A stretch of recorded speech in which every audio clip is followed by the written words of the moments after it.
ബിസ്മില്ലാഹിർ റഹ്മാനിർ റഹീം. അൽഹംദുലില്ലാഹ്. അല്ലാഹുമ്മ സ്വല്ലി അലാ സയ്യിദിനാ മുഹമ്മദ് വഅലാ ആലി സയ്യിദിനാ വമൗലാനാ മുഹമ്മദ്.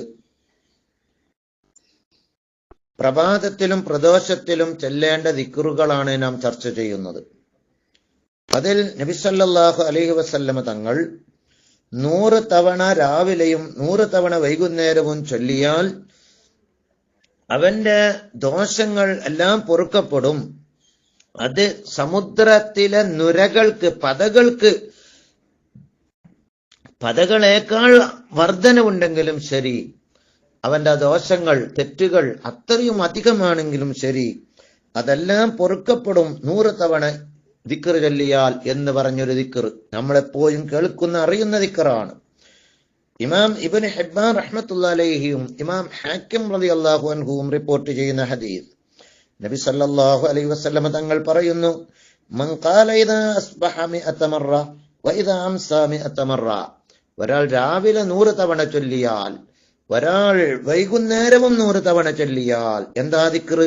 സുബ്ഹാനല്ലാഹി വബിഹംദിഹി എന്ന ദിക്ർ. അള്ളാഹുവിനെ പരിശുദ്ധനാക്കുന്ന ദിക്റാണ്. അള്ളാഹുവെ, നീ മഹത്വമുള്ളവനാണ്, പരിശുദ്ധനാണ്, നിന്നെ ഞങ്ങൾ സ്തുതിക്കുന്നു എന്ന ദിക്ർ. സുബ്ഹാനല്ലാഹി ബിഹംദിഹി അത്രയേ ഉള്ളൂ, ബാക്കിയില്ല. അത്രയും ചൊല്ലിയാൽ, 100 തവണ ചൊല്ലിയാൽ ഗുഫിറതു ദുനൂബുഹു, അവന്റെ ദോഷങ്ങളൊക്കെ പൊറുക്കപ്പെടും. വഇൻ കാനത് അക്സറ മിൻ സബദിൽ ബഹരി, അത് സമുദ്രത്തിന്റെ പതയേക്കാളും ധാരാളമാണെങ്കിലും ശരി, കൂടുതലാണെങ്കിലും ശരി എന്ന് നബി സല്ലല്ലാഹു അലൈഹി വസല്ലം തങ്ങൾ പറഞ്ഞ ദിക്റാണ്.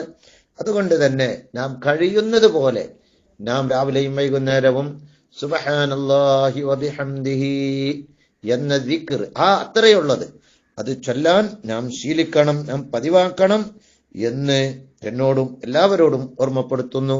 അള്ളാഹു നമുക്ക് തൗഫീക്ക് നൽകട്ടെ. നമ്മുടെ ദോഷങ്ങളൊക്കെ പൊറുക്കാൻ കാരണമാകും. നേരത്തെ നരകമോചനത്തിന് കാരണമാകുന്ന ദിക്ർ പറഞ്ഞിരുന്നു. ടെൻഷനുകളും വിഷമങ്ങളും മാറാനുള്ള ദിക്ർ പറഞ്ഞിരുന്നു. അതൊക്കെ പ്രഭാതത്തിലും പ്രദോഷത്തിലും പ്രത്യേകം ചൊല്ലുന്നത് നല്ലതാണ് എന്ന് ഓർമ്മപ്പെടുത്തുന്നു. പ്രഭാത പ്രദോഷ ദിക്റുകള് സമാഹാരങ്ങൾ നമുക്ക് വാങ്ങാൻ കിട്ടും. അതൊക്കെ വാങ്ങി അതുപോലെയുള്ള ദിക്റുകളൊക്കെ നാം പതിവാക്കണം. നേരത്തെ ഞാൻ ക്ലാസ്സുകളിൽ പറഞ്ഞതാണ്. അള്ളാഹു ഭാഗ്യം നൽകട്ടെ. അസ്സലാമു അലൈക്കും വറഹ്മത്തുള്ളാഹി.